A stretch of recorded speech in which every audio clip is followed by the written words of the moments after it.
everyone, Alexa here from the blog theduvalhomestead.com, where I like to share about our farm-to-table recipes, homemade natural living, and homesteading, and all things simple living from our little farmhouse here in Duval.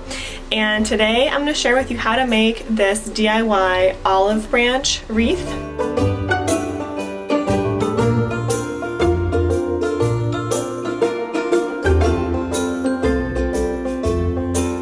Request from someone on Facebook for this wreath because in my last year's fall homestead tour video, which was one of my very first videos, so don't judge the quality of the camera video, but I got a request because I had a beautiful olive branch wreath in the background of the video, and that was a professionally done purchased wreath.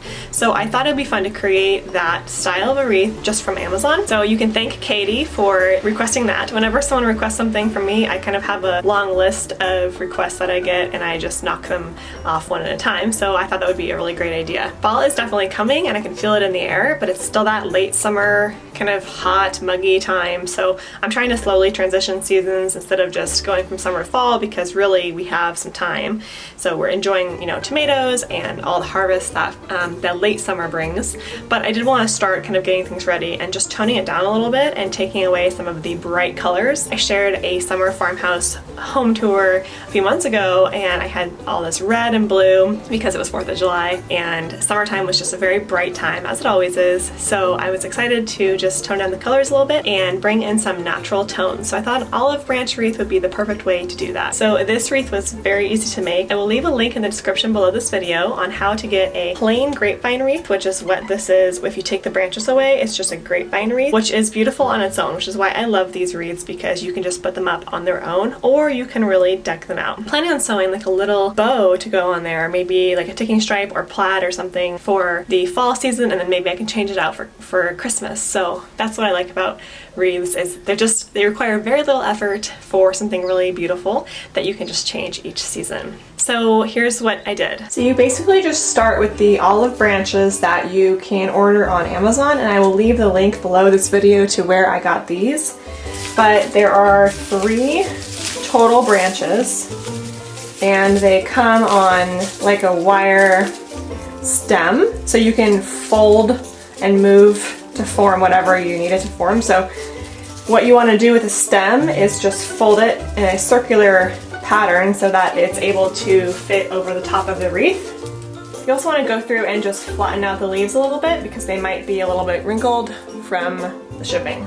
So we can kind of mess with this more once it's actually on the wreath.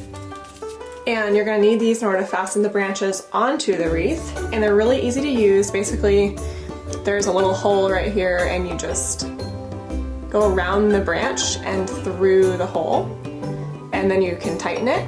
And it's nice because these actually match the color of my wreath, so they're not going to stand out at all. You can also get cable ties at your local hardware store or on Amazon. And I actually have a bunch of cable ties from previous wreaths. I usually like to use these. I think they're really easy. And then when I'm done with the wreath, I just cut them and remove them. And it was nice that the olive branches actually came with these. So first you're going to just lay your olive branches around the wreath. This is about a 14-inch wreath. So if you get these olive branches, it's enough to go around this wreath, about 14 inches. So you just place one branch on the wreath and making sure that the cable is going around in a circle. And you can kind of mess with the branches too. You want the branches to fall a little bit on the outside of the wreath, otherwise if they're too far in, you may not see them as well.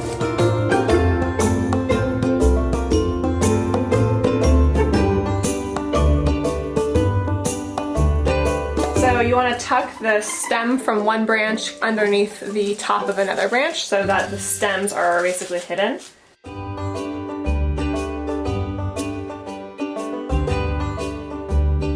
So now we have basically what we want our wreath to look like, and it's time to start fastening it down. And you also want to keep in mind where you're going to hang the wreath from. So I have a part of my wreath that's kind of pointy on the top, so I usually like to hang it from this side right here. So then you just want to go through and fasten down where you want your branches, leaving some of them kind of hanging off, like the top ones you can leave as long as they're in the right place.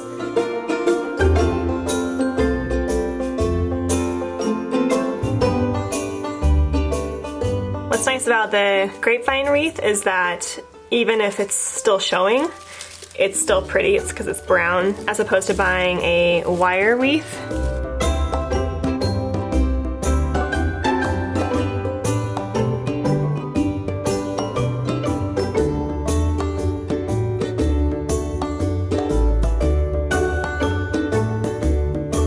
And then you can just cut.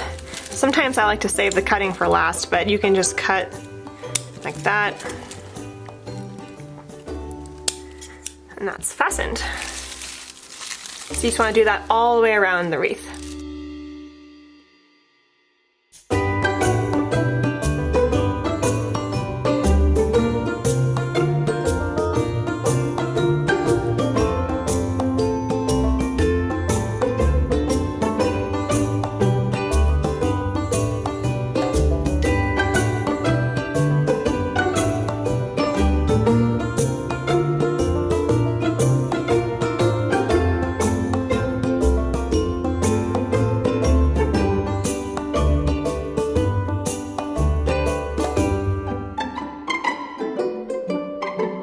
Well, thank you so much for joining me in this tutorial on how to make a DIY olive branch wreath.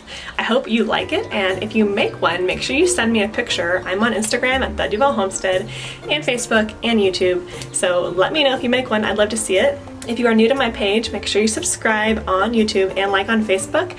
Every week I get out a new farm to table recipe, homesteading tip, or homemade natural living idea, DIYs, simple living, all the tips that you might like for your own simple, healthy living on my YouTube channel and Facebook and Instagram page. I hope you are enjoying getting your homestead ready for fall, and I'll see you in the next video. Thank you so much for stopping by the Duval Homestead.